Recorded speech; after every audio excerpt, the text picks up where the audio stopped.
Hi, and welcome to a new video with Athena Quant.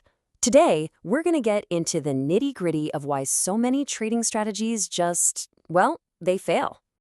Let's dive right into a critical truth about financial data. This might sound a little shocking, but it's a fundamental principle for anyone who's serious about trading performance.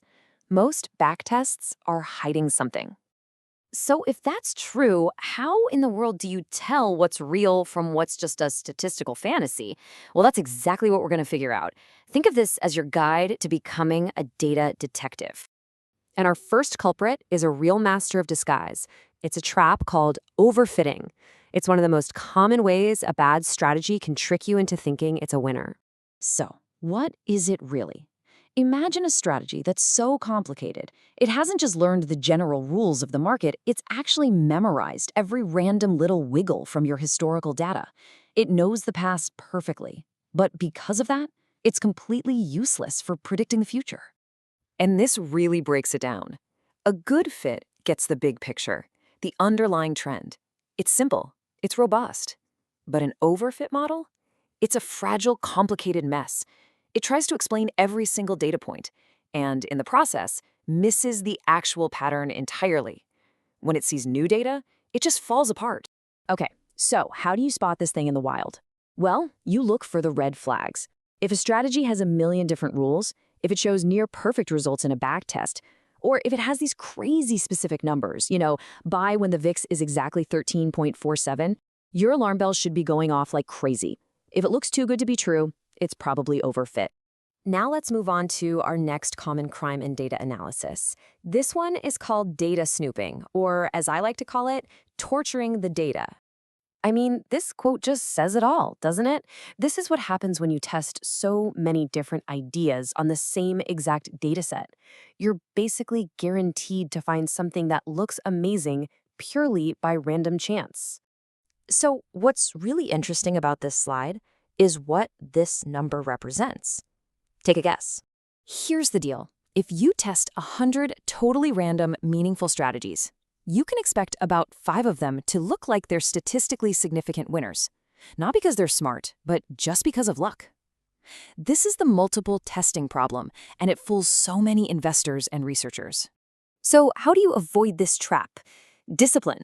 You have to treat your data like it's in quarantine. You develop your idea on a training set. Then you tweak the settings on a totally separate validation set. And only at the very end do you perform one, and only one, final test on a test set that you haven't touched before. The key is to lock that test data in a vault until the very end. Okay, next up is a statistical villain that ignores the dead and only celebrates the living.